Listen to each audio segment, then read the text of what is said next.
Welcome back to Inclusive Design 24, brought to you in partnership with our Platinum supporters, Barrier Break and Utopia, and our Gold supporters, InfoAxia and Tetralogical. Reminder that you can follow us on Mastodon. If you have questions for the presenters, please post them using the ID24 hashtag, or you can use the YouTube chat if you have comments or questions that we can then use in the Q&A section at the end. A reminder that ID24 is a respectful community and that you can find our code of conduct on the Inclusive Design 24 website. Now I'm happy to be joined by my guest host, Christian. Yeah, thank you, Hans. So our next speaker can equally nerd out about braille keyboards as she can about bad urban planning. Her talk today will be about neither of both. So instead, she will shed light on invisible stigma and how that affects UX research in the accessibility space.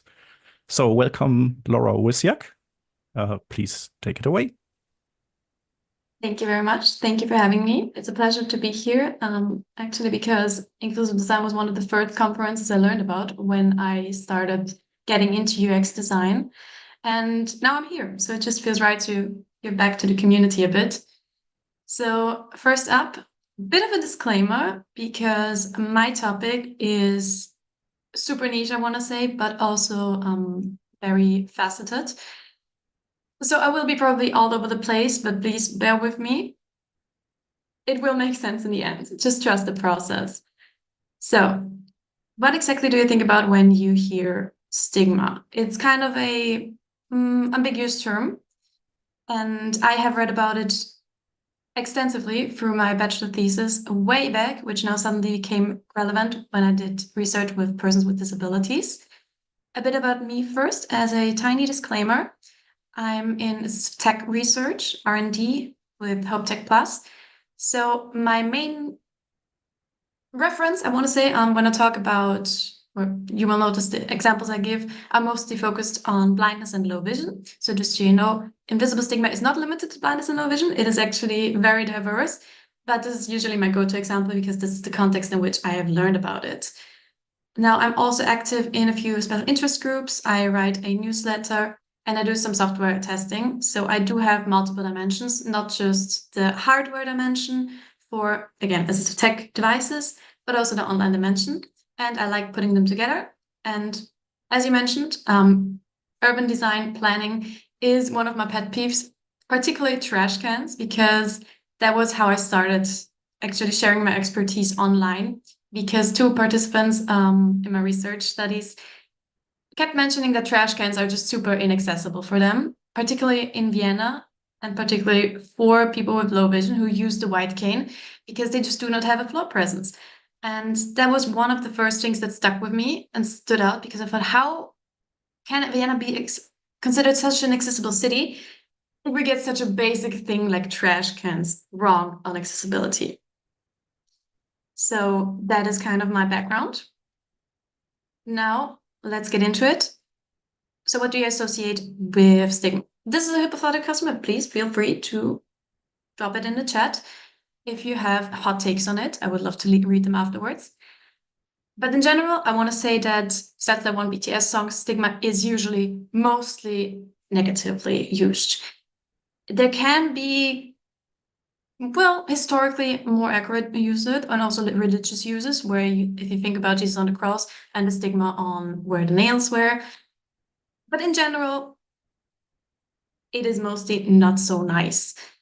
The most definitions I found were a set of negative or unfair beliefs that a society or group of people have about something, or a mark of shame or discredit. An association of disgrace or public disapproval with something, such as an action or condition. So it's not just limited to physical stigmas. There are situational stigmas, if you want to say them. It's a synonym for stain, a physical indicator of disease. This one was actually, in historical context, quite relevant, because if we as like a human species go a bit back, when it was actually a time to fight for survival, yes, there it was convenient to kind of spot if someone has a disease, like visible indications of a disease, and to avoid an individual just for survival of the community. Luckily, we don't live in those times anymore, so you can talk to people who are visibly ill, unless they have corona, maybe do it on FaceTime. Or a small bodily mark, especially birthmark or scar, that is congenital or indicative of a condition or disease. So we also have the condition that you can be born with stigmata and have it from birth. Again, all of those very focused on negative, on disapproval, diseases in there a few times. Overall, not very cutesy, not very mindful. But as you notice, most of them are also focused on visible indications, and some of them can be good. For example, if you think about disabled parking licenses, those are a good indicator that someone is parking in the right spot that is supposed to be there. Because those spots serve a purpose and the license plate also serves a purpose, so that people know, okay, yeah, the car is supposed to be here because this space was made for this person. Another option would be the white cane or the badges with the white yellow badges with the 3 dots, which you might see people wear around town. Those actually have really, really important jobs in traffic, and are usually also protected by law, just to make sure that when you are out and about, people are aware that you might not be able to see them, and respectively take care to make sure that, okay, I guess you don't see me, so I'm not gonna assume that you see me, which is especially important in traffic, where we have a bit of the urban planning dimension. In traffic, the white cane is actually a legal symbol. At least in Austria, it is legally protected by law that if you have a white cane, car drivers do have to take responsibility and have to make sure that they don't assume you see them. Because why would they assume you see them?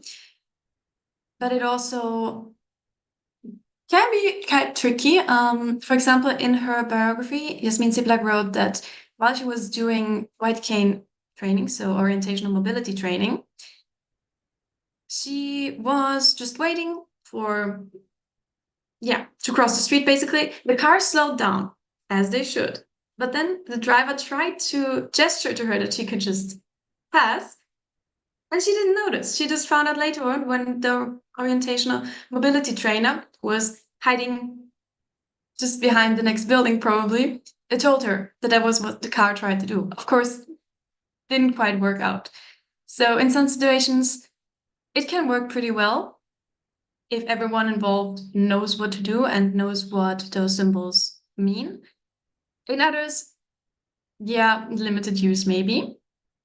But there are probably also some situations where you might not want to be so open about your disability. It also ties back into the right of privacy. So for example, in a coffee shop, when you're just sitting down, you already ordered, you found your place, you're just waiting for your friends to join you. You might not want to have someone come up and talk to you about your white cane or your guide dog or whatever other assistive device you might be using. And in that case, I've had some interview participants tell me that whenever they sit down, like when they have arrived at the restaurant, the meeting place, or just the park bench where they decided to meet up with their friends, they fold up the white cane and put it in their bag, just so that people can tell that they're, blind in that case with the white cane. I also remember one person in particular saying it to me with the words that not everyone has to know that I'm blind. So they also want to keep a certain air of privacy, which is a legit concern. It's something that is partially medical, partially part of your identity. And other people shouldn't get just right to that information just by looking at you. But there are also potential downsides, apart from annoying passerbys. And they do need to be acknowledged too. For example, again, the people offering unsolicited help or just asking you about your condition.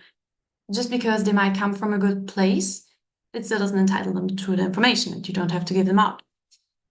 But also, it can go a bit further. For example, if we stick with the example of blindness, some people report just getting unsolicited help from strangers, which can be well-intentioned, but just not elegantly executed, I want to say.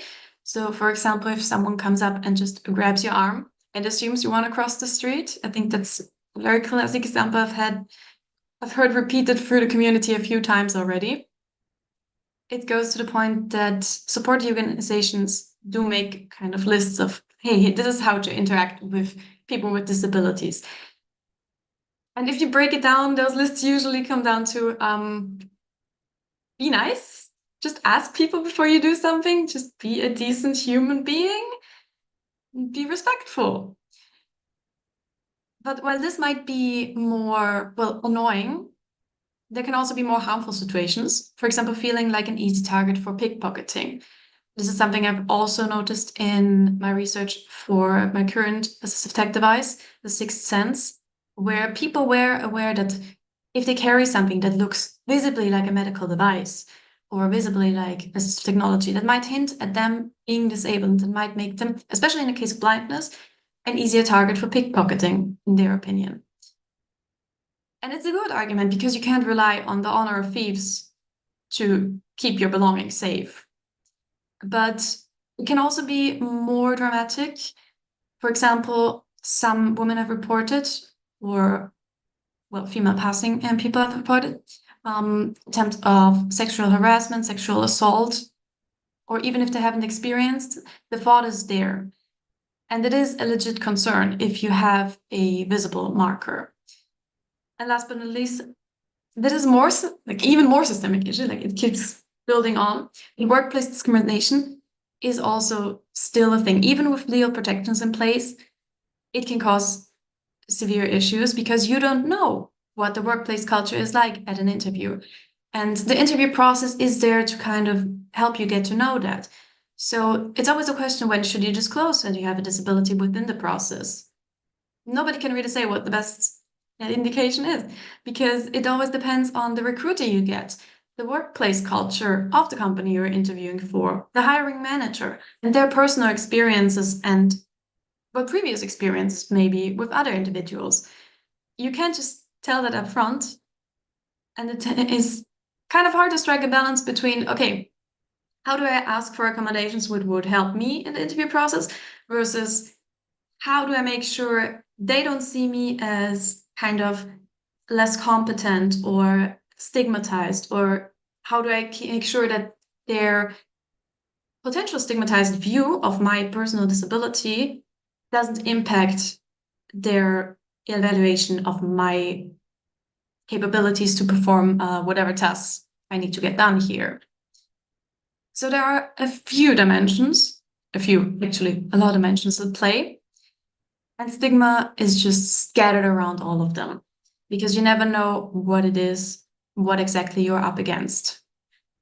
So TLDR, stigmatas are negative beliefs associated with physical traits, mainly physical traits. Then what is invisible stigma? If we come back to our not so cutesy dictionary definition from before, we actually have two definitions that would go with invisible stigma well. They don't depend on physical stigmas.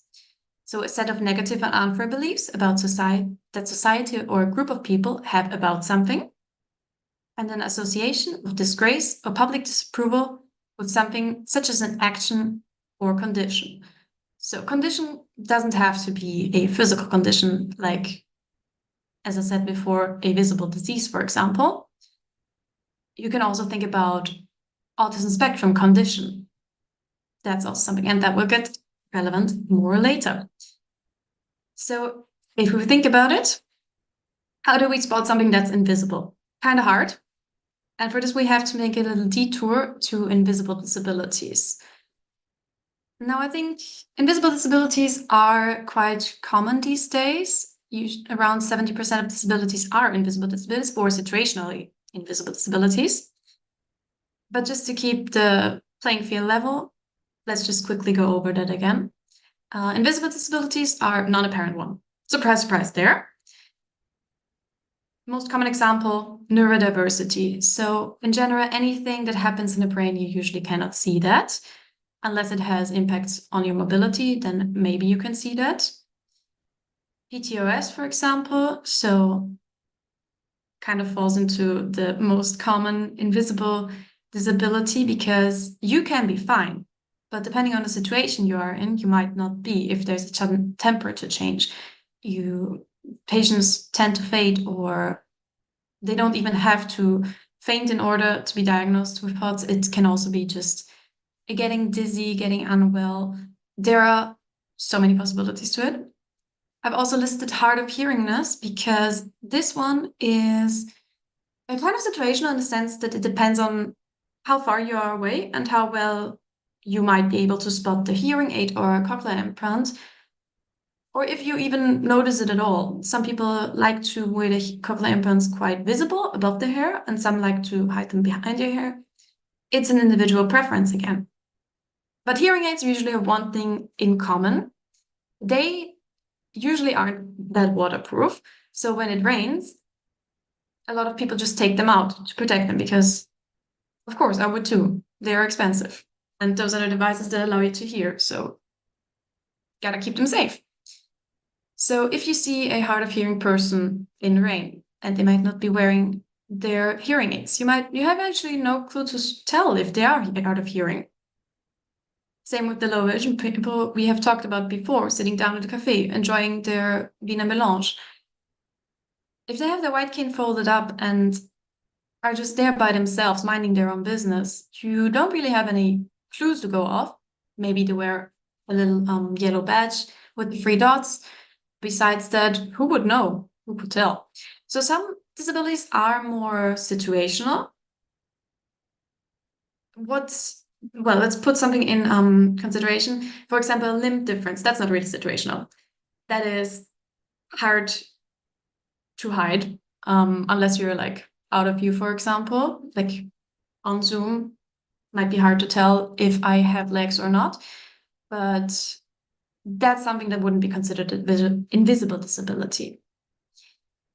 And I also want to mention the hidden disability sunflowers in this case, because they have done pretty amazing work, mostly with airports or public transportation. So if you don't know them, check out their Invisible Disability Index. They make a very nice summary of what types of invisible disabilities are there, how they kind of manifest, how they might impact everyday life. Mostly transport, because that is where it gets tricky. And in the context of stigma, I actually like that they have made it an option.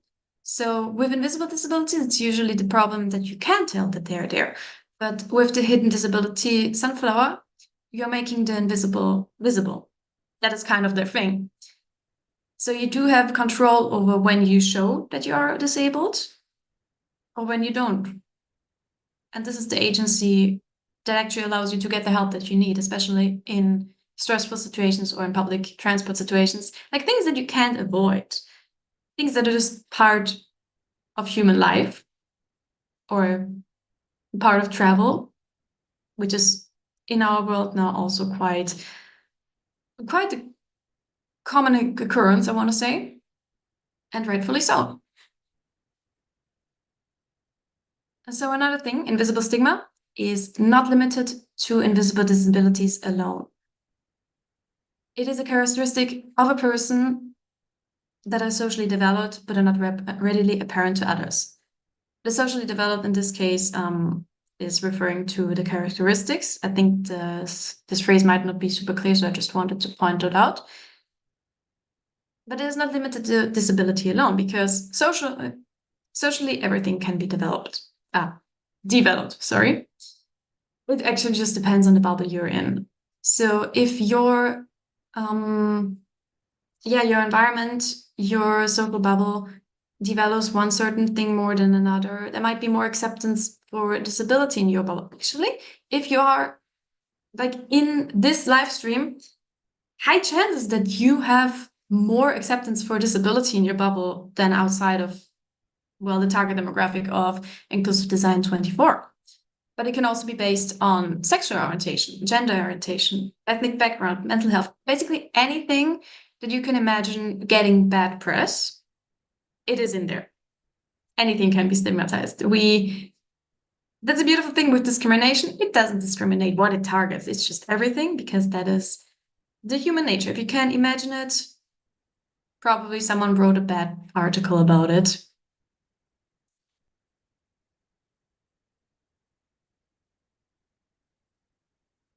Yeah, and maybe another example is how this also doesn't have to be applicable to everyone. So you can technically also have multiple markers: sexual orientation, gender identity, mental health, ethnic background, and disability. You can have all of those dimensions and not experience invisible stigma or any type of stigma if you have a good support system, I want to know. But I would also say that it's kind of an idealized situation and not what most of us live in, unfortunately. It's definitely the goal, but it's not where we are yet as a worldwide society, I want to say. But it's good to know that not everyone with a disability has to experience it. So it is dependent on the individual too. Let's talk a bit of statistics, because this is the catch with invisible stigma. You might have already encountered participants with invisible disabilities. And that's not limited to UX research for accessibility, also outside. I mean, I have encountered it researching, particularly with access needs for blind people for a new assistive tech device. So this is kind of the setting where I would say I'm literally asking people to tell me what they would like to see more of in the market and what annoys them, what are the pain points, what are their wants, what are their needs. So what would benefit them? So this is kind of the setting where I'm inviting people to just tell me everything that annoys you, please send it my way. And we're going to see how we can do something to change that. But even in this setting, I've noticed that people tend to hold back in fear of being perceived as kind of, let's just say, weak for now, for lack of better words. And actually, the way I noticed it was quite interesting, because I had this one person who I first interviewed in German, and then on another occasion for a different topic, also in English. And in the English interview, one of my colleagues was there, and I noticed while they were talking, interestingly, they said something else the last time we met. But it wasn't something like this got more specific, or I noticed I also struggle with this. It was the opposite. It was like, yeah, no, that's not really that much of an issue. And it was like, last time it was. I mean, it didn't say it, but that's why I noticed that actually the invisible stigma is also, it just impacts your research. And if I have this encounter in accessibility research in particular, I can imagine that people in, I want to say, regular UX research who don't particularly focus on accessibility might have this too.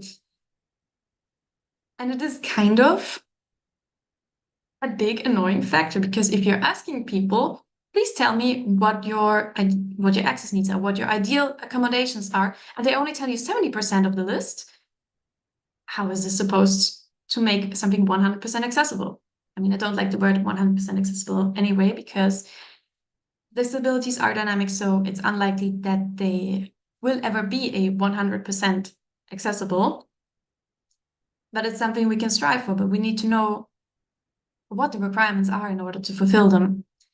So if 15% of the world population has a disability, likely you have interviewed someone before if you are a UX researcher. If you've done any usability testing, it is highly likely that you've done it, unless you're using a very inaccessible tool. In that case, lower chances, but maybe still, you never know.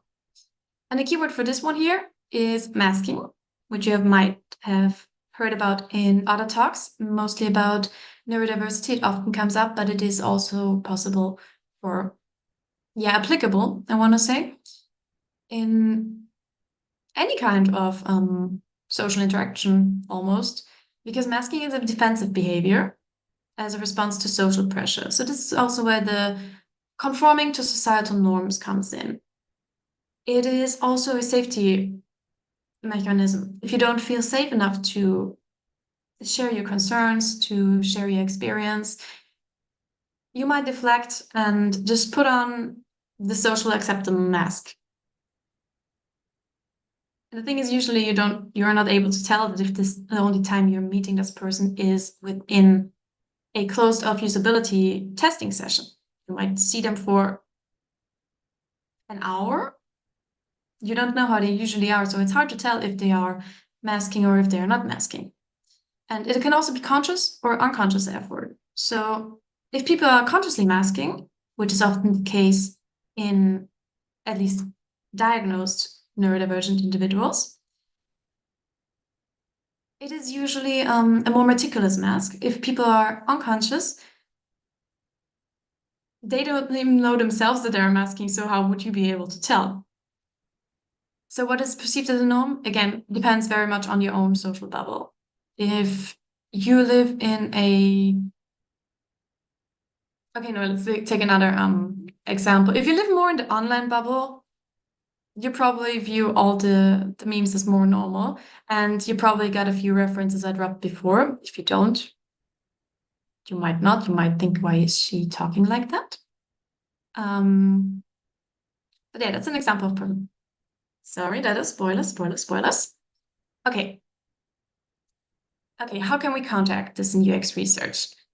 So again, as I've noticed, you can tell all the time, but you can be aware of if this is an issue. And I do really hope that you leave this talk thinking about this,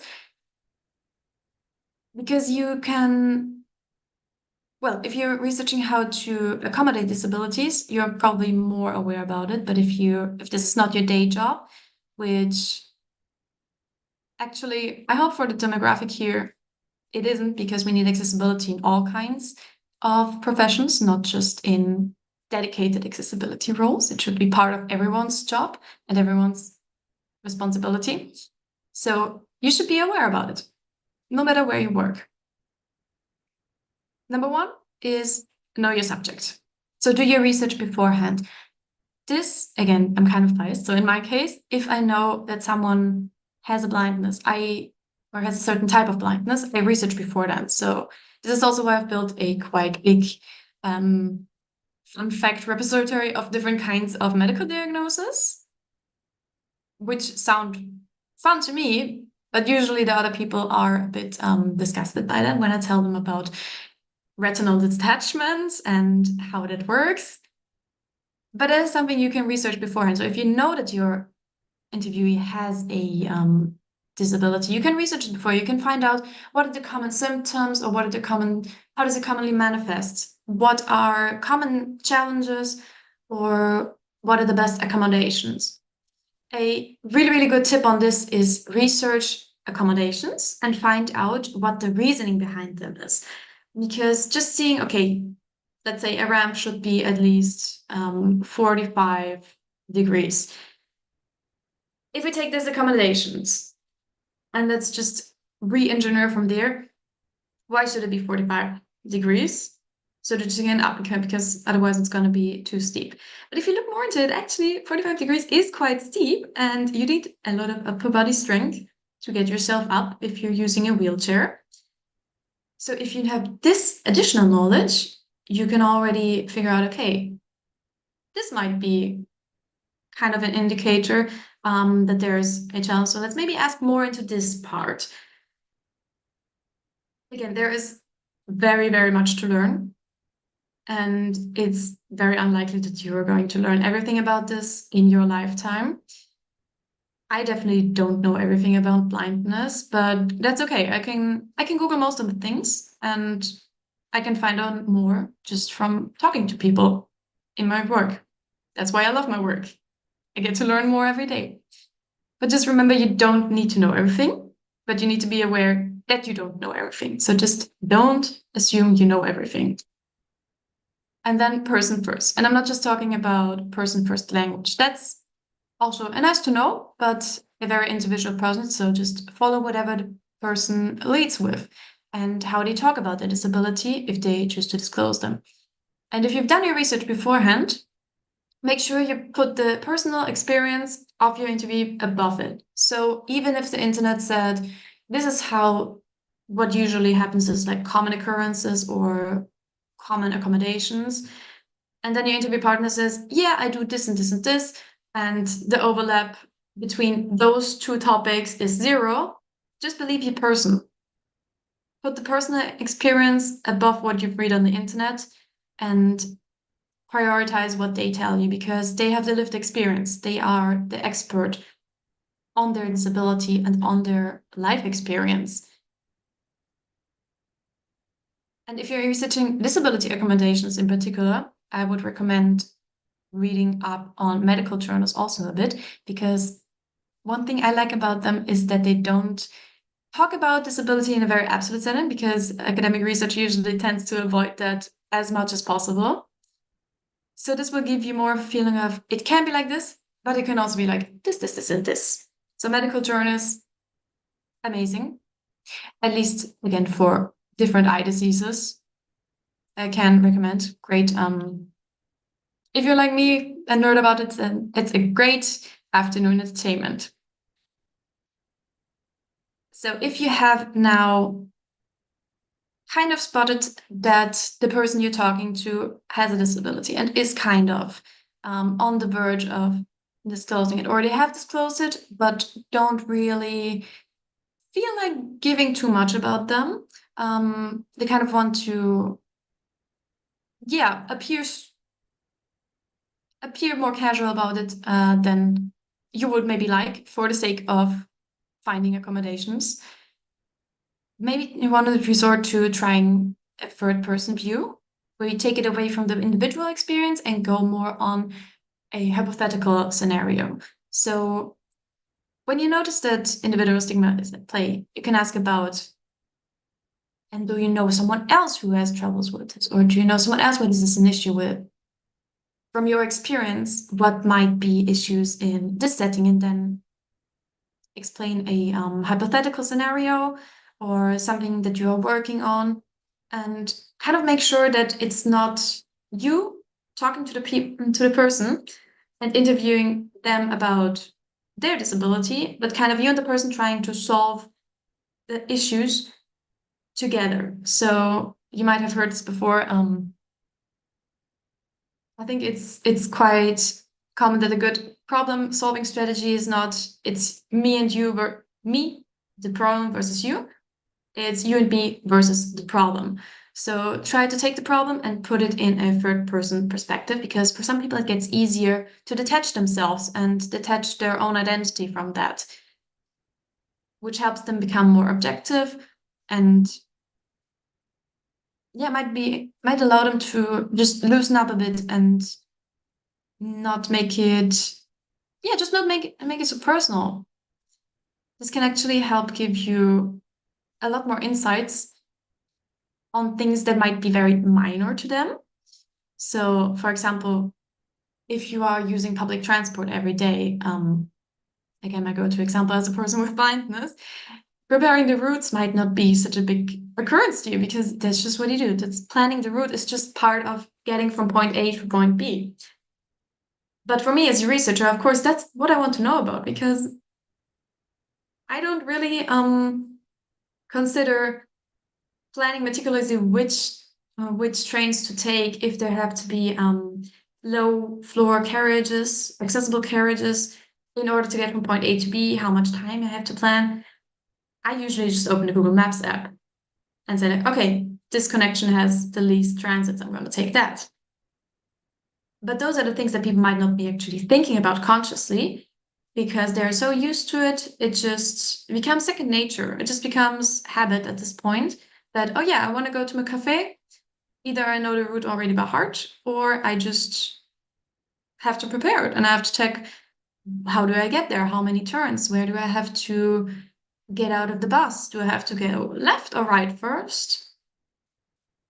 When I enter the cafe, are there going to be some floor signs that I might trip over because my cane doesn't pick them up?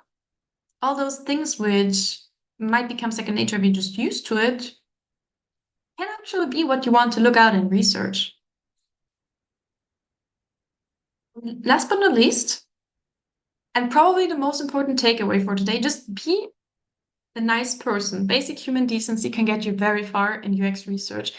And if you want participants to open up about something that can be a vulnerable aspect of their identity, you have to make it safe and you have to make it welcoming. You have to make sure that they feel safe sharing that with you or your organization, because that is also another dimension. You're not you may not be a person talking face to face.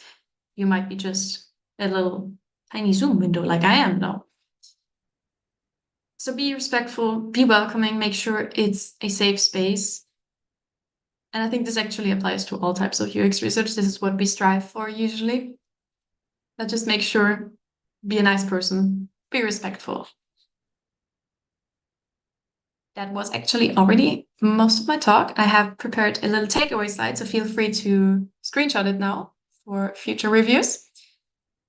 So invisible stigmas are socially developed characteristics that are not readily apparent to others, meaning society usually disapproves of them, but they are not visible.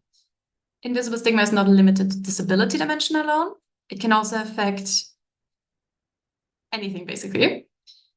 Most commonly, gender identity, sexual orientation, maybe even ethnic background if you are passing for the specific, society that you work or act in.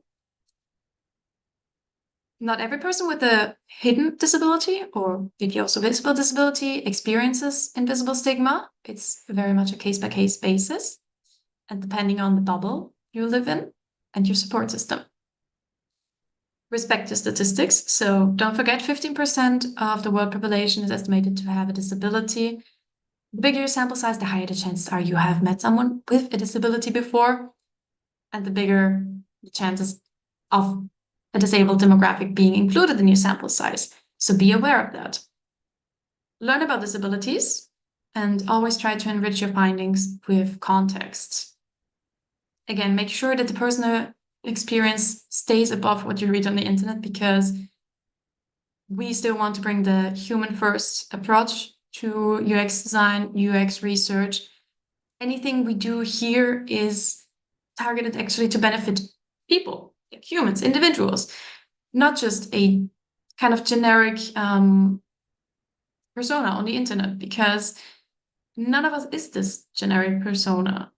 Like the average person doesn't exist. Everyone deviates from it in some kind of way. And never assume that you know how disability feels. I know that for UX design in particular, empathy is a big thing. And empathizing is a huge part of the role. But there is a limit to it. You cannot empathize with how the lived experience feels. It is different putting yourself in the shoes of someone versus experiencing that 24/7. Or maybe that's the only life you've ever experienced.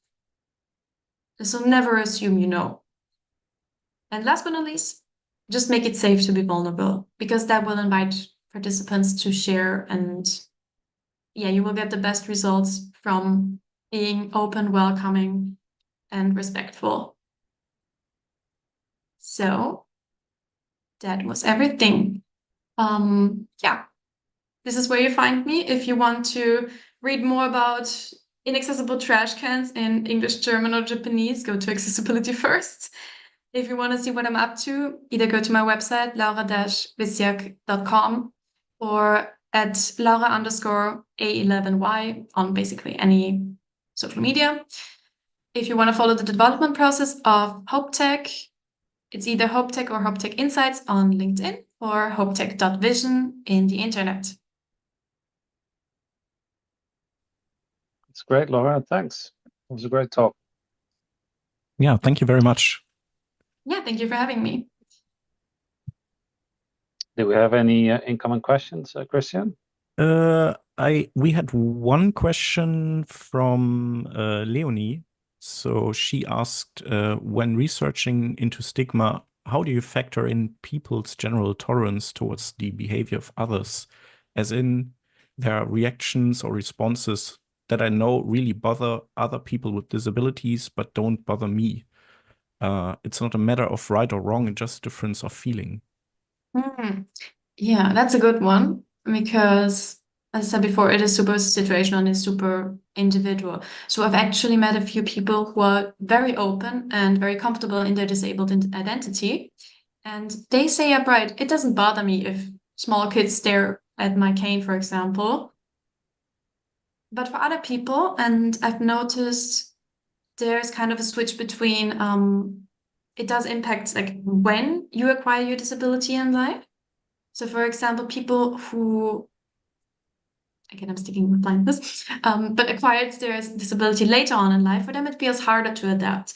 Versus what I've observed is that people who, like around the age of 20 or below, they usually adapt very well and bounce back very well, utilize any kind of technology that they see fit, really.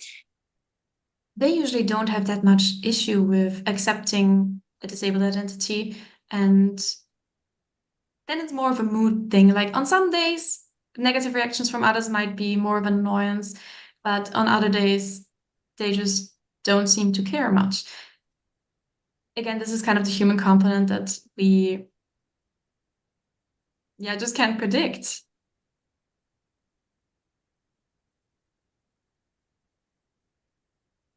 Yeah, I don't I had have a, oh, sorry, Hans, go Hmm? ahead. I was just going to say, add a another question. If you, unless you have something to follow up with Christian. Yeah, so I don't, sorry, Go ahead. I didn't have a question. I just want to say that with invisible stigma, that sometimes it's also a very subjective thing that people find themselves having an invisible stigma, which other people don't really feel. Like it's like a very personal thing. So sometimes it's not as like the society has a stigma, but they themselves feel so uncomfortable with something that they assume it's a stigma and behave that way. So that's also an interesting aspect. Mhm. Exactly. And you've just unlocked my secret slide because I wasn't sure if I would have enough time to take it in. But I wanted to briefly touch on the difference to social desirability bias. Because if you look at it, like from a research perspective, they show up pretty much the same. Like a person is acting differently or saying something different to what their actual lived experience is, or what they might know benefits them, in order to kind of maintain this facade.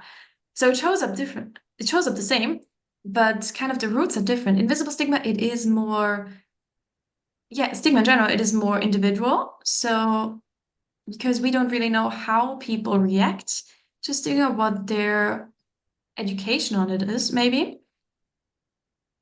We just kind of assume from the context clues we have. So if I can tell in my community, in my surroundings, in a context that I'm working on, especially in the context that I'm working on, disability isn't that much stigmatized because it is all around me. I'm literally researching assistive tech all the time. But if I compare that to previous jobs, it was quite a rare occurrence to see someone with disability. So in those cases, yeah, it does depend on your surroundings, how comfortable you feel, and also just how confident you yourself feel about your identity, I guess. As also a bigger discourse online, like, is disability part of the identity? For some people it is, for some people it isn't. It really, it's just a UX question. It depends. Well, I wonder if we're going to unlock any other bonus slides. No, I'm Just sorry, the I right don't have question. any more. I was wondering, like I've heard some people talk about the hidden disability sunflower, for example, and they kind of took offense to the concept, like wearing this token of their disability, out for everybody to see, and they felt like, I don't need that. Kind of like different ways of responding to these things, either people feel like they need it, or they feel that it's nobody's business. Like, do you notice kind of the dichotomy in that sense with the people that you work with? I have to say, I don't really work with many people with invisible stigma. Again, my area of expertise is blindness, but I also know there are different attitudes towards it. Personally, what I like about it is that you have the option to choose if you make your disability visible or not. So you kind of get to pick and choose in which context you can weigh the pros versus the cons. For most people, it's the airport. Actually, Vienna Airport, my local airport, is quite interesting because they support the initiative, but they explicitly mentioned also on their website that they don't give any benefits if you have Right. if you have it. So like what's the point then? So in that case, for example, I haven't seen many people. I don't think I have seen anyone with hidden disability sunflower at Vienna Airport because you don't get any accommodations from it. You don't really have a benefit. Right. So that And might some be. people feel it's kind of performative almost, that like it's some kind of gesture, but it doesn't really make much of a difference in the end. Unless you tie it to actual, procedures that, now people will, give you additional assistance, or, you get the cuddle line, that kind of stuff. Yeah. Basically, you just describe what Vienna Airport does or doesn't do. For them, it's definitely more on the performative side, around the checking it as a box. The option is there, that is nice, but it doesn't seem to give any, accommodations in that case. I also thought it was interesting that you mentioned later on that some of these hidden disabilities may be perceived as being experienced from other people that aren't actually there. And I also know, from blind people that I know that they might think that everybody's looking at them, for example, because they feel very self-conscious about their own kind of point of view and environment. But like, somebody will tell me like, yeah, I'm embarrassed, or people are looking at me, so nobody's looking at you. Like, you don't draw as much attention as it might feel to you. Everybody's just doing their own thing. Nobody mind, but because they can see that, they wouldn't necessarily know that the way that a sighted person might be able to see that. I had one more question.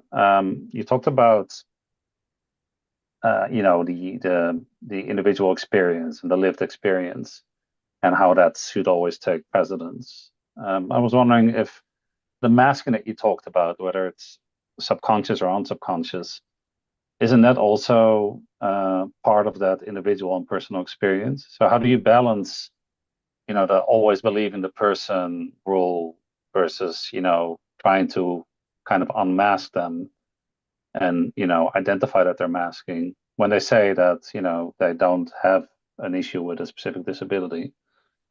Isn't that their lived experience then, if they feel that that's the way it is? Oh, that's a very nuanced question. I like that. So I think it depends on what kind of my ambition with the specific research is.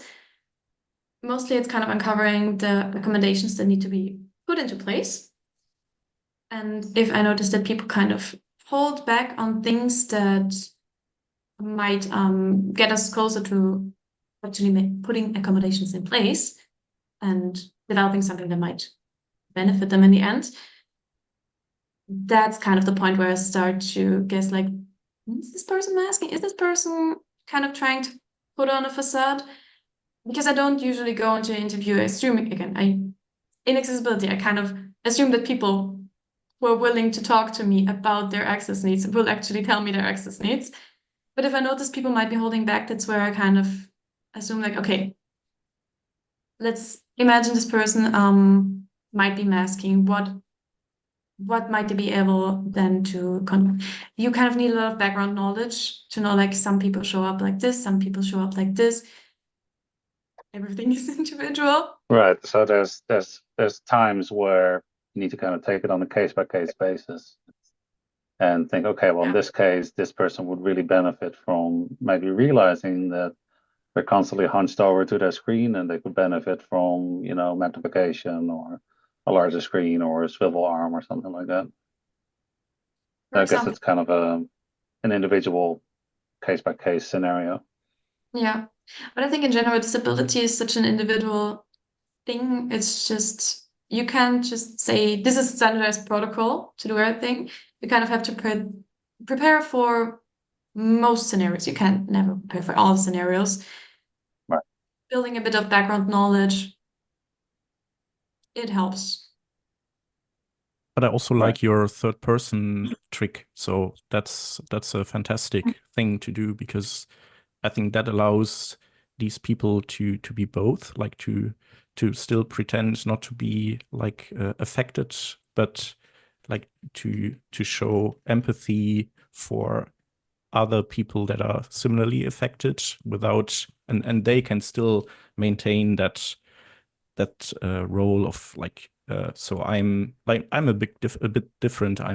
So it doesn't bother me that much, but maybe other people that have similar disabilities, they might enjoy certain accommodations, but I'm fine. So it's just, I'm just like suggesting, but it's like, I'm fine, I don't need that. Yeah, exactly. It's like, I'm fine, but like the friend of a friend, they might need that. And with this type of question, you also get to tap into like the community knowledge there, because people are just, they cluster together in their communities and they talk about what annoys them, what they need. But gossiping with your friends is different from telling someone who is non-disabled, like, this is something that would benefit us as a community. And again, you might not want to share that. So this actually helps, like, getting it more hypothetical and being like, you allow the person to kind of keep whatever facade they feel more comfortable with up. Because again, if it makes you feel more comfortable in an interview to keep on a mask, then I'm not asking you to unmask, because I'm not entitled to do that. Right. And so hypothetical things just, it helps getting in on a level to a more, then we can talk more about the average person. And one thing, particularly when you do research with people with disabilities, is that you will get the ones that are more vocal by default, because people who are not that confident with their identity, they usually don't sign up to talk to you for an hour over Zoom. Right. Yeah, makes sense. All right, we've hit the end of our time. So I'd like to thank Laura again for the great talk. Thank you very much. And for the people watching live or later, if you like the session, please like us on YouTube. Don't forget that you can subscribe to the Inclusive Design 24 channel to keep in the loop with future events. ID24 is brought to you with thanks to our supporters, Barrier Break, Intopia, InfoAxia, Tetralogical, Intuit, Adrian Roselli LLC, Assistive Labs, the Law Office of Laney Feingold, Skyscanner, and Vespero.